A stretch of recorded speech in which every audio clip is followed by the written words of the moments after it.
Greetings and welcome to our very first episode of Conversations for Sustainability. I am your host, Sihlewa Bulala, and we are here at Emakhandeni, where we are connecting with Tsepang Nare, a local governance expert and disability development consultant.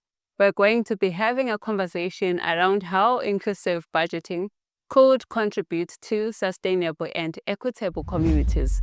Probably as we get into the conversation, could you briefly introduce yourself to our viewers and listeners?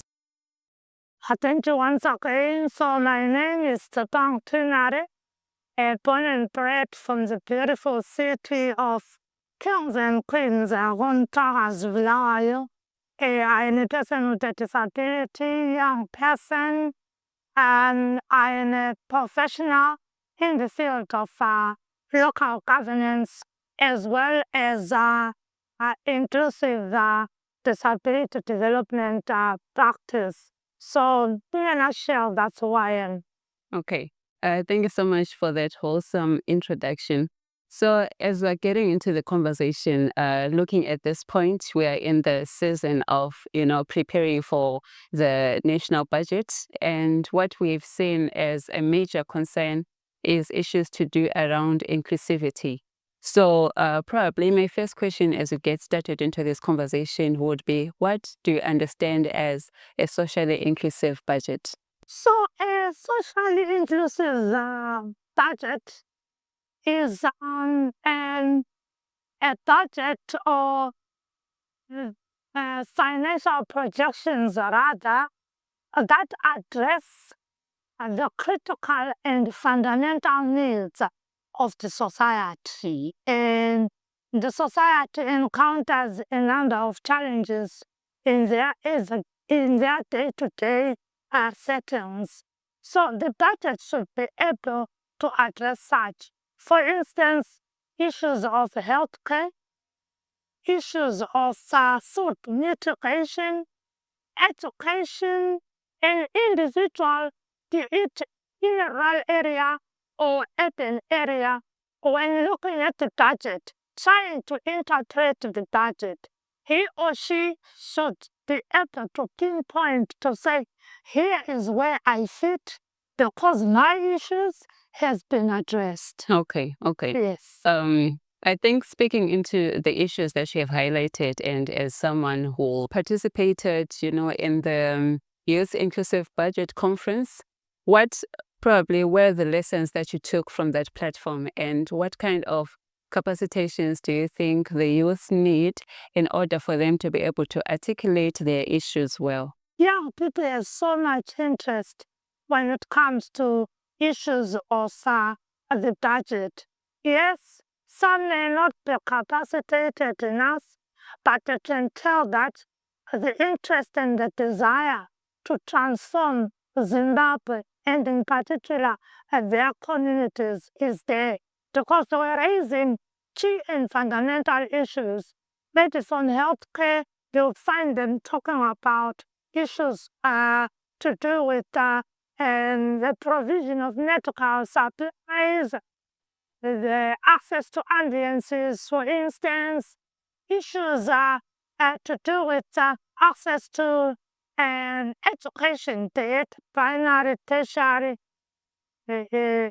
education, having adequate learning facilities. So I could sense that this is a caliber of young people that is in touch and in sync with the issues that prevail, particularly in their communities. In terms of sector capacitation, I think there is that need to understand the budget cycle. To say where does the budget cycle begin? How can they participate? How can they influence processes? Of course, that part was covered just a bit, but there is need to be thorough when it comes to that, to say when actually does the budget strategy paper come out? What informs the priorities that are outlined in the budget strategy paper what needs to be done when the budget is out. How can they foster compliance to budgetary provisions that has already been set? With how can they continue to monitor and track? Monitoring and tracking budget allocations is of great essence. So that's part of the capacity building that I feel is of great importance. From what you have said, I get the understanding that there is a bit of some changes that need to be seen, within the communities for people to be able to say that the changes that are happening reflect their submissions in the budget consultations.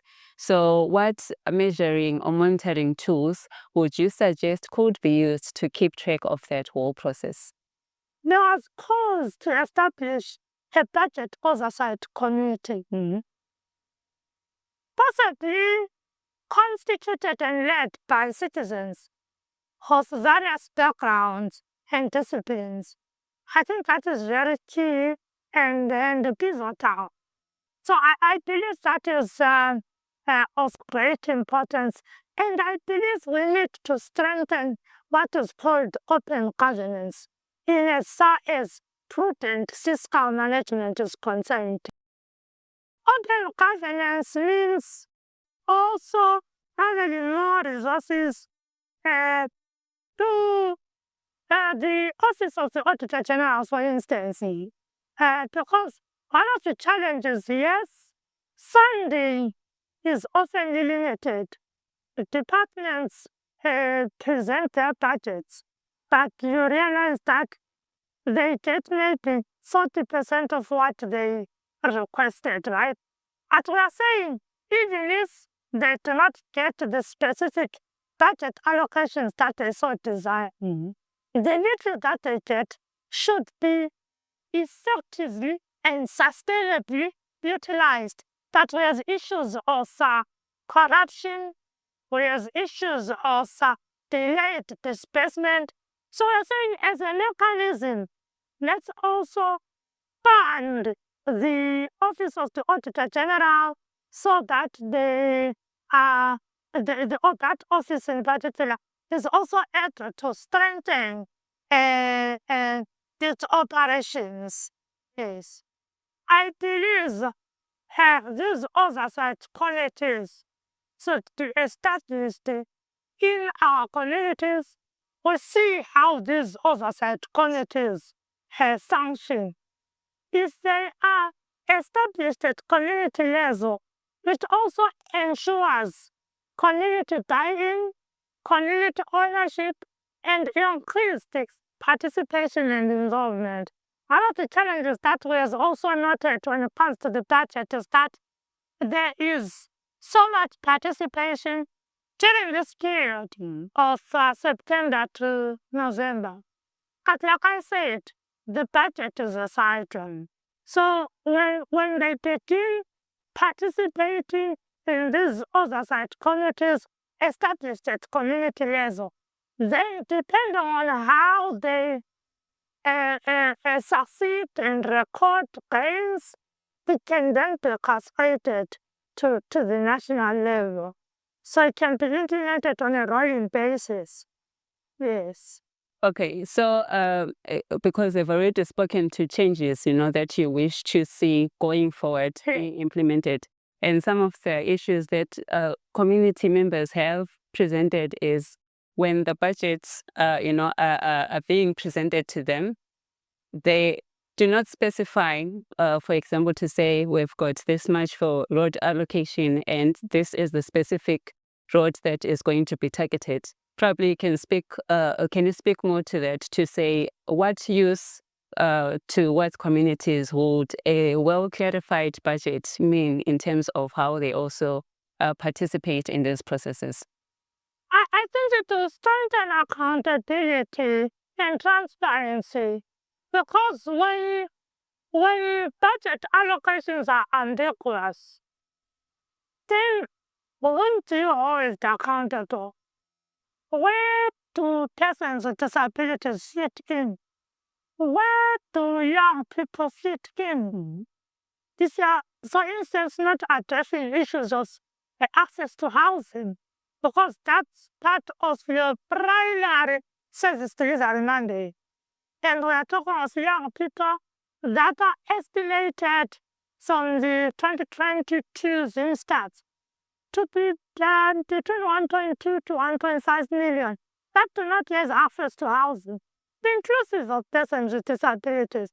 So when a budget is also sector-specific, it enhances accountability and transparency, and it also fosters participation, because the very same people know that we have a stake here because we've been recognized. At often at times what happens is that when you then want to probe further, you are told, no, of that budget, young people are there, women are there, persons with disabilities are there.